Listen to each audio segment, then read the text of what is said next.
They buried my name like I never existed, like I died that night 9 years ago.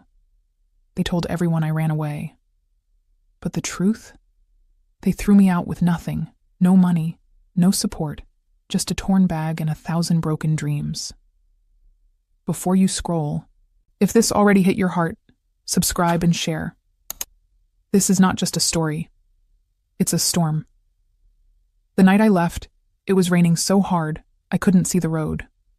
My stepbrother Kyle had just announced his engagement, and instead of celebrating, Mom stood up and said, "We only have room for successful people in this family, not jobless parasites." Everyone laughed. My plate was still full when I walked out. They never checked on me, not once. Not even when I was sleeping behind gas stations, eating stale bread, working construction 16 hours a day just to stay alive. Every day I promised myself, they'll regret this. And I meant it. For 9 years, I never looked back. I built something. Quietly, slowly. While they partied, I planned. While they traveled, I built an empire no one knew about.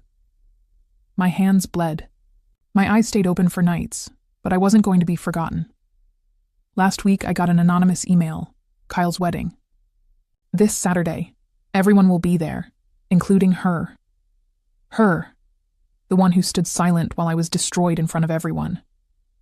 My so-called cousin, Claire, who used my ideas, my dreams, and then ghosted me like I was trash. I didn't RSVP. I just showed up, in a black suit, in a car so sleek it made their jaws lock. The moment I stepped out, every single head turned. One dropped his drink. Another whispered, "Is that him?" And just as Kyle walked up with that smug grin to greet me, someone behind me shouted, "Isn't that the guy who just bought 4 hotels in Manhattan last month?" Their smiles cracked, but that was just the beginning. Kyle's smile froze like a statue. The color drained from his face as if someone had slapped him with reality. "Wait, what hotels?" he stuttered, trying to laugh it off. I didn't answer.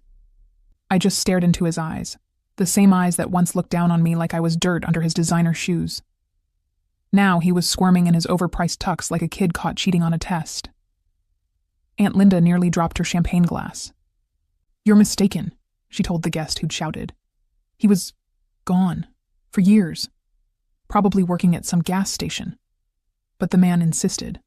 No, I read about him. He owns the Lux Spire Group, bought out 4 bankrupt chains during the crash and turned them into luxury gold mines. You could feel the air get heavier. People were suddenly pretending to sip their drinks, trying not to stare, pretending they weren't Googling my name under the table. Kyle stepped closer and hissed, "What the hell are you doing here?" I leaned in and whispered, "Reclaiming what you all thought was dead." Just then, Claire appeared, dressed in designer silk, fake smile plastered like it always was. "Oh my God," she said, like she'd seen a ghost. "You look different." I smiled. Success changes people, especially when they build it with broken bones and betrayal. She blinked fast, pretending to be emotional. "We were just kids. You should have reached out." I didn't flinch. "You watched them throw me out like garbage. You stayed quiet. And now you want small talk?" Suddenly, the wedding planner approached. "Mr. Walker, the press is here. Should I direct them to your table or the lounge area?" Everyone's eyes darted to me. Kyle stammered, "Press? Wait. Why are they here for you?" I turned slowly and said just loud enough for the crowd to hear, "Because the venue you booked, you signed it from my company." Dead silence. Faces turned pale. People started whispering. I could see Kyle's fiancée glance at him. Confused. Nervous. I wasn't here for revenge. I was here to remind them. I survived what they never thought I could, and they were about to see what survival looks like. Kyle grabbed my arm. His voice, low but sharp.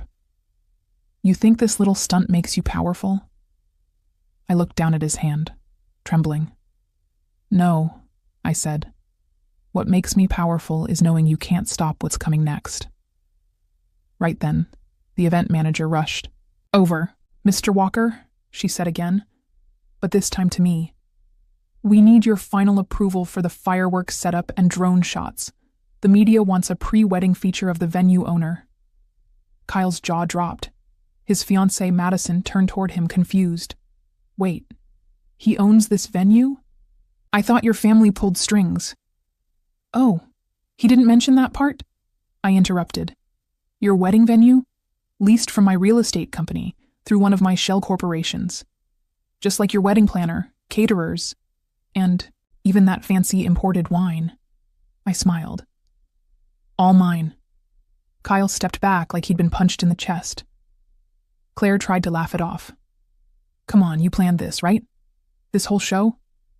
I turned to her and said softly, The show started the night you left me crying on the street, Claire. I just gave it a better ending. That's when Uncle Ray, the family's self-proclaimed business genius, pulled me aside. Look, son, you've clearly done well. Maybe we could collaborate. Family's family, after all. I didn't blink. You laughed when I begged for $300 to survive. I now manage over $97 million in active commercial assets. We're not in the same bloodline anymore. Suddenly, the giant screens lit up behind the stage. Drone footage. A voiceover started playing. From homeless to hotel mogul. The unbelievable comeback story of Ryan Walker. Guests turned to look at the screens. My story. My truth. Everything they ignored, now in front of their faces. The cameras zoomed in as I stood in the middle of the shocked crowd, and just when I thought the moment couldn't get more intense, a new voice pierced through. Wait. He's Ryan Walker? The same guy who just acquired Delmar Tech Corp? Kyle's fiancée froze. What's wrong? Kyle asked, panicking.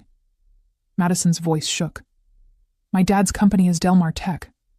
Kyle's eyes widened, and I finally said what I'd waited 9 years to say. I didn't come to crash your wedding. I came to buy your future. Kyle's face turned white. No, that's not possible, he muttered, shaking his head. Delmar Tech isn't for sale. Her dad would never... Madison slowly stepped away from him, her voice barely a whisper. You told me he rejected all the offers. I pulled out my phone and showed them the signed digital contract. Your dad didn't sell it, Kyle. He begged me to take it. Your family's been bleeding money for months. I just happened to be the only one with the right offer, and the right reason. The crowd gasped. Madison looked like she might faint. I gave him 2 options, I continued. Sell the company, or watch it collapse under the pressure of 3 lawsuits you triggered with your little investment shortcuts. Kyle lunged at me, rage bubbling out, but security, my security, stepped in, holding him back. Don't touch me.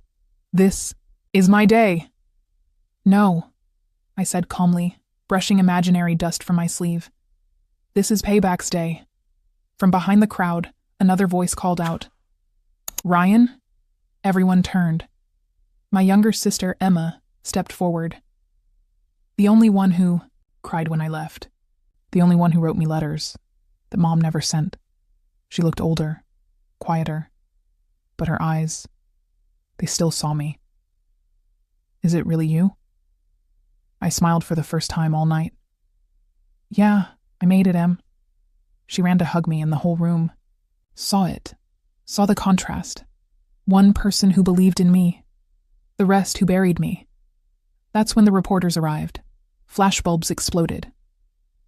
Mr. Walker, is it true you plan to turn the Delmar Tech headquarters into a startup incubator? Yes, I said clearly, so the whole room could hear. It's time we give opportunities to people who were told they'd never be good enough. One journalist pushed closer. And what about the rumors that the Walker family is bankrupt? I looked Kyle dead in the eyes and said, They're not rumors. Kyle's father, who'd been silent all evening, suddenly stood up. Ryan, let's talk. Privately. Man to man. I tilted my head. Now you remember my name? He stepped forward. You don't have to do this. You've made your point. No, I replied, locking eyes with everyone who had ever laughed at me. I haven't even started yet. Because what they didn't know was the next name on my acquisition list. I paused, letting the silence crawl across the room like a storm cloud. Everyone leaned in, holding their breath. Then I dropped it. Walker Properties. The name hit like a grenade. Kyle's father, my stepdad, stumbled back. That's our family's company.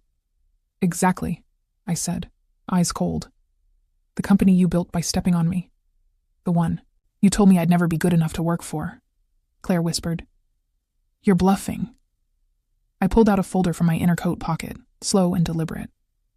Inside, the signed agreement, merger documents, and the final bank transfer confirmation. I placed it on the wedding cake table. No bluff, I said. 3 of your major investors pulled out last month. I bought their stakes, quietly. Your board votes flipped this morning. Kyle's mother gasped. You can't do this to your own family. I looked at her with the calm of a man who's already won. You stopped being my family the night you turned your back on me. Now I'm just returning the favor, legally. Madison turned to Kyle, her voice shaking. Did you know about any of this? Kyle stared at the floor, defeated, silent, broken. The press kept snapping photos, but I didn't care anymore. This wasn't about headlines. This was about closure. I turned to Emma. I've taken everything they tried to deny me. But now it's time to give something back. She smiled through tears. What do you mean? I handed her a set of keys. You always dreamed of starting your own design studio. The old Delmar Tech lobby downtown? It's yours now. Her hands trembled. You remembered. I remembered everything, I said. Every look, every insult, every door slammed in my face, and every person who didn't turn away. Then I turned back to the stunned crowd and gave them a final message. You didn't bury me. You planted me, and I grew roots deeper than any of you ever imagined. This isn't revenge. This is rebirth. As I walked out of the wedding, cameras flashing behind me, the sky lit up with fireworks I never approved. But I didn't stop them. Let them burn the sky. I already burned their legacy, and built my own from the ashes,